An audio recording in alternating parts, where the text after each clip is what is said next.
The afternoon sun filtered through dense branches as the Buddha sat calmly under the ancient banyan tree. His disciples gathered in respectful silence, the rustling leaves harmonizing with their breath. Disciples gathered around, their eyes filled with reverence and hearts eager for teachings. Buddha sat cross-legged, his serene face reflecting infinite compassion and understanding. With a voice that resonated like the echo of eternity, he began to speak. Brothers and sisters, life is a field, vast and fertile, waiting for the seeds you choose to sow, he said. Minutes later, Ananda returned, holding a small clay bowl filled with clear water from the stream. The Buddha accepted the bowl with deliberate care, placing it gently in front of him on the ground. One disciple named Ananda leaned forward, his brows knit in thought. Master, what seeds should we sow to overcome scarcity and flourish in this life? He asked humbly. The Buddha regarded Ananda with a gaze that saw through the layers of his doubt and longing. To overcome scarcity, first understand the nature of wealth, Buddha replied, his words deliberate and profound. Wealth is not merely gold or coins. It is the fruit of mindfulness, effort, and right intention. His hand gestured to the surrounding landscape, as if inviting the natural world to testify to his truths. Consider the farmer, he continued, his eyes softening with an empathetic gaze. He tills the soil, plants the seeds, and nurtures his field with patience and care. Does he demand immediate harvest, or does he trust the process of growth? The disciples nodded, their minds visualizing the diligent farmer and the rhythm of the seasons. Mindfulness is your plow, carving the furrows of intention into the soil of existence, Buddha explained gently. Right effort is the water that quenches the thirst of your aspirations, nourishing them to bloom and bear fruit. His voice wove images into their thoughts, like a poet painting a mural on the canvas of their minds. The Buddha smiled faintly, his expression a blend of agreement and an unspoken lesson. The bowl's weight does not change. Even the hardest earth can yield if tended with care and belief in transformation. He clasped his hands together, illustrating unity and effort as the foundation of change. Observe the rivers that carve through mountains, he said, his words flowing like the water he described.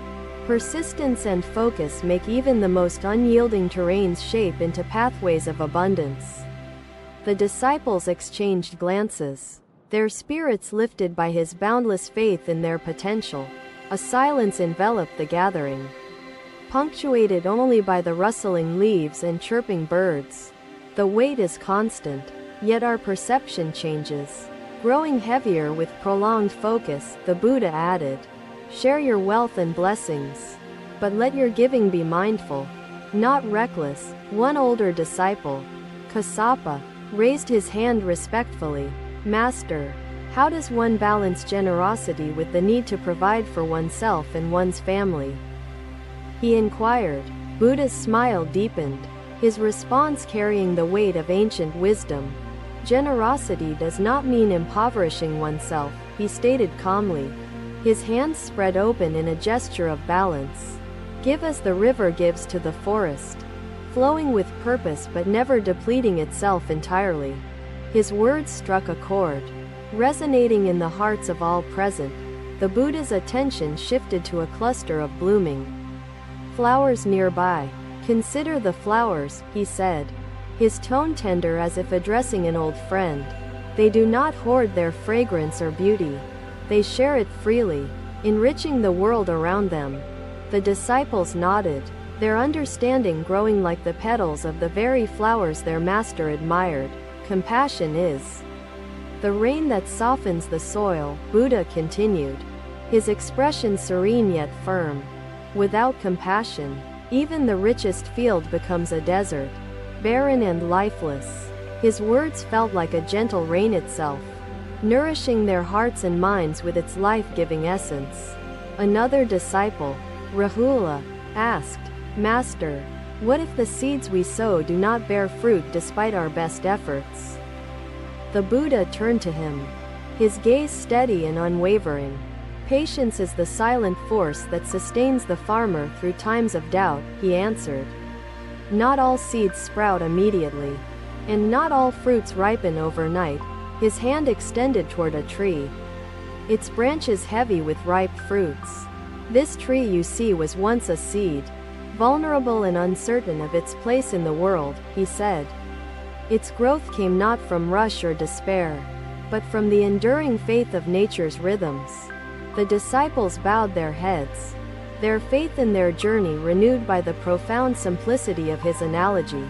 Beware the weeds of greed, hatred, and ignorance, Buddha warned, his voice taking on a rare sternness. They choke the life of the good seeds, turning potential harvests into fields of suffering. His words struck deeply, a necessary reminder of the vigilance required on their path. He raised his hand slightly, as if to emphasize his next words. The weeds do not vanish on their own, he said, each word deliberate and clear. Pluck them with mindfulness and replace them with seeds of wisdom, compassion, and effort. The disciples murmured agreement, their hearts resonating with his call to action. Notice how the mind mirrors this water, the Buddha began, his voice carrying a timeless wisdom. When disturbed, it cannot reflect clearly, yet, when still, it reveals the truth without distortion, he explained. The disciples watched intently as the water regained its calm, their reflections becoming sharp and undisturbed once more. The silence that followed was not emptiness, but a sacred space where his words took root. The disciples bowed deeply, their hearts brimming with gratitude and resolve. The breeze whispered through the Bodhi tree once more, as if the universe itself had joined in the benediction. The seeds of wisdom were sown in the fertile hearts of the disciples, ready to grow into a harvest of boundless potential. Another day, another teaching unfolded as the Buddha and his disciples ventured into the bustling marketplace of the nearby town. Merchants called out their wares, and buyers haggled fervently, their voices weaving a tapestry of human activity. The aroma of spices, incense, and freshly baked bread filled the air, painting a vivid scene of prosperity and labor. The Buddha paused amidst the activity, observing the rhythmic pulse of trade and commerce with serene composure. His disciples stood silently beside him, their curious eyes absorbing the multitude of exchanges unfolding before them. A gentle smile graced the Buddha's face as he began to speak. Brothers and sisters, the marketplace reveals much about the balance required to cultivate a harmonious and prosperous life, he said. Observe the traders, how they weigh their goods and set their prices with precision and purpose. His words, though simple, carried an air of profundity that immediately captivated his disciples. One merchant, noticing the Buddha's presence, approached and bowed deeply, his face lined with both effort and reverence. Master, I give generously to those in need, yet sometimes my giving leaves me with little for my own sustenance, he confessed. The Buddha turned to him with a gaze full of understanding. Generosity is noble, yet wisdom must accompany it, Buddha replied, his tone steady and reassuring. Give as the tree shares its fruit, abundant, yet ensuring its roots remain strong and its branches healthy. The merchant's eyes reflected a glimmer of comprehension. As if the weight of his dilemma had been lightened, the Buddha gestured toward a jug of water placed nearby. Imagine wealth as this water. It must flow, nurturing others, yet always replenished to sustain its own source, he explained. A dry jug offers nothing, and a jug overflowing floods rather than nurtures. His analogy painted a vivid image in the minds of all who listened. Turning to his disciples, the Buddha continued, beware the extremes of greed and recklessness. Each leads to suffering and imbalance. His voice softened, carrying a tone of paternal care. Balance your earnings and spendings with mindfulness. neither hoarding wealth nor squandering it without thought. One disciple, named Uttara, raised his hand respectfully. Master, what if one's efforts to save and balance wealth are hindered by misfortune or external forces? He asked earnestly. The Buddha regarded Uttara with eyes that conveyed infinite compassion. Misfortune tests the resilience of your heart and the clarity of your mind, Buddha replied. Even amidst adversity, balance is found through persistence and trust in impermanence. His words carried the wisdom of ages, urging his disciples to embrace life's unpredictability with steadfast courage. The Buddha's gaze shifted to a street performer juggling fruit, his skill drawing cheers and applause from the crowd. Observe the juggler. He balances motion and stillness, ensuring his hands do not falter and his focus remains unwavering, Buddha said. So must you approach wealth, balancing acquisition and letting go, ensuring no sphere falls to neglect. Another merchant, younger and eager, joined the gathering and asked, Master, how does one avoid being consumed by the pursuit of wealth while still striving for prosperity? The Buddha turned to him, his expression a blend of seriousness and warmth. Strive for wealth not out of desire, but out of purpose, Buddha answered, his voice deliberate yet gentle. Let wealth serve you as a tool, not master you as a burden. One disciple stepped forward and asked, Master, how can we become like the bamboo, strong but flexible? The Buddha's eyes softened as he replied, by embracing impermanence and adapting to the changing winds of existence. Life's challenges are inevitable, yet resistance amplifies their force. See how the children enjoy their play, unburdened by fear or attachment, he said. True prosperity lies in the ability to live with joy and simplicity, regardless of material possessions. The bustling marketplace seemed to quiet as the Buddha's presence emanated an aura of peace and reflection. He raised his hand slightly, drawing attention back to his teachings. Financial freedom is not found in abundance alone. It is found in the wisdom to use wealth with purpose, he declared. He gestured toward the merchants and buyers, each engaged in their roles, some flourishing and others struggling. Compassion is the wealth that transcends coin, connecting the giver and receiver in a bond of shared humanity, Buddha said. True generosity uplifts both, allowing prosperity to ripple outward. One of the disciples, named Moggallana, asked softly, Master, what if our generosity is met with ingratitude or misuse by others? The Buddha's gaze turned to him, his answer carrying the weight of his eternal wisdom. Generosity is measured not by the recipient's actions but by the purity of the giver's intent, Buddha replied. Even if misused, your act of giving nourishes your own soul and encourages goodness in the world. His disciples reflected deeply on this, their hearts absorbing the transformative power of his words. The Buddha gestured toward the setting sun, casting its warm glow over the marketplace and its bustling life. The sun gives its light to all without judgment, even to those who do not acknowledge its presence, Buddha said. Let your generosity shine like the sun, abundant yet unconditional. As the marketplace began to wind down for the evening, the Buddha turned to his disciples once more. Balance is the law of the universe, teaching us to sustain life without exploiting its essence, he concluded.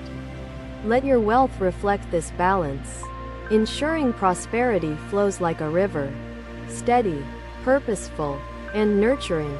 His final words settled into the hearts of all who had gathered, leaving behind a sense of tranquility and understanding.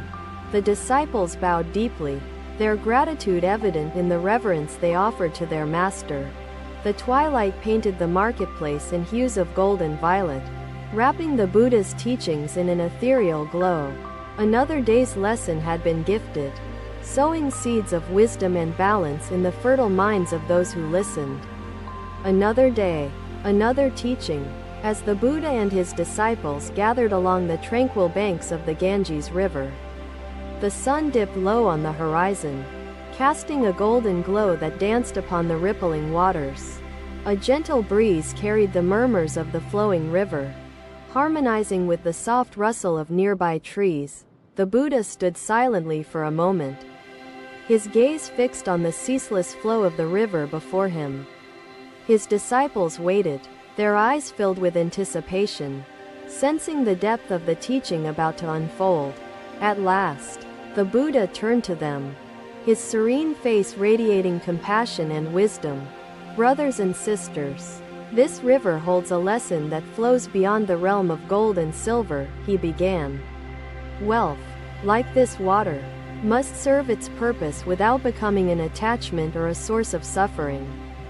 His voice was calm yet carried the weight of ancient truth, resonating deeply with all who heard. A young disciple named Sudatta stepped forward, his expression both curious and troubled. Master, is it wrong to desire wealth for the betterment of one's family and community? He asked. The Buddha regarded him with a gentle smile, his eyes reflecting understanding and encouragement. Desire becomes suffering when it binds you, but purpose transforms wealth into a tool of compassion and service, Buddha replied. True prosperity uplifts not just the self but also those around you, like the river nourishing its banks. His words flowed like the river itself, seamless and profound. Buddha gestured toward a fisherman casting his net into the water, his movements deliberate and patient. Observe the fisherman, he said, his voice carrying a tone of gentle instruction. He casts his net with intention, neither fearing scarcity nor succumbing to greed, trusting the river's bounty. One disciple, named Ananda, stepped closer and asked, Master, how do we ensure that wealth does not lead us astray from the path of enlightenment? The Buddha turned to him, his response measured and filled with clarity. Wealth should be a servant, not a master, he said, his hands forming a gesture of balance. Clinging to riches clouds the mind, but using wealth wisely illuminates the path toward truth and harmony. His disciples listened intently, their minds aligning with the wisdom of his words. Buddha's gaze returned to the river, its current steady and unyielding in its course toward the distant sea. Just as the river flows freely, wealth should circulate, not stagnate, ensuring it nurtures life rather than hoarding it, he continued. Hoarded wealth becomes like stagnant water, breeding fear and attachment, unfit to serve its purpose. A merchant from the nearby village, having heard of the Buddha's presence, approached and bowed deeply. Master, I am wealthy yet find no peace in my riches, he confessed with a voice laden with sorrow. The Buddha regarded the merchant with a compassionate gaze, his answer carrying a resonance that seemed to touch the merchant's very soul. Peace is not found in abundance but in freedom from attachment, Buddha replied. Let your wealth flow to heal, to build, to uplift, and you shall find peace within. The merchant bowed again, his expression reflecting the first stirrings of liberation and gratitude. The disciples observed the interplay of sunlight and shadows on the river's surface, a metaphor for the transience of material wealth.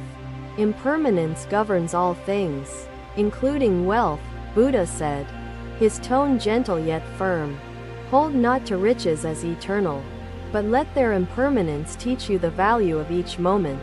One disciple, named Kassapa, asked, Master, if wealth is impermanent, how do we cultivate security and trust in our lives? The Buddha's gaze rested on Kassapa, his answer flowing like the river's current. Security is found not in possessions but in wisdom and compassion, Buddha replied. These are treasures no thief can steal, no flood can wash away. His words instilled a sense of quiet strength in his disciples, their doubts dissolving like mist under the morning sun. Buddha gestured toward a flock of birds that skimmed the water's surface, their flight unburdened by possession or greed. Learn from the birds, he said. They take what they need, leaving the rest. Their freedom unshackled by excess or fear. His disciples nodded, their hearts absorbing the simplicity and depth of his teaching. A disciple named Subhuti asked, Master, how can we use wealth to serve others without becoming entangled in pride or expectation? The Buddha turned to him, his voice carrying a tone of gentle admonition mixed with encouragement. True service is free from the ego's grasp, Buddha replied. Give as the river gives, without seeking praise or reward, for the act itself is its purpose. His disciples reflected on these words, understanding that true generosity is an extension of one's inner freedom and abundance. The sun dipped lower, painting the sky with hues of orange and gold. As the Buddha's teaching reached its crescendo, wealth, like the river, should seek not to dominate but to serve, he said. Let your actions and intentions align with this purpose, ensuring your life flows toward harmony and fulfillment. His disciples bowed deeply, their hearts filled with gratitude for the timeless wisdom they had received. The river continued its journey, a silent witness to the truths that had unfolded along its banks. The Buddha's presence, like the setting sun, cast a glow that illuminated the path ahead for all who listened. The disciples nodded, relating his wisdom to their understanding of leadership. Equanimity allows one to endure these storms without faltering, like the flame in the wind. Thank you for watching. Buddha's teachings are always with you. Subscribe to our channel and we will see you in the next video.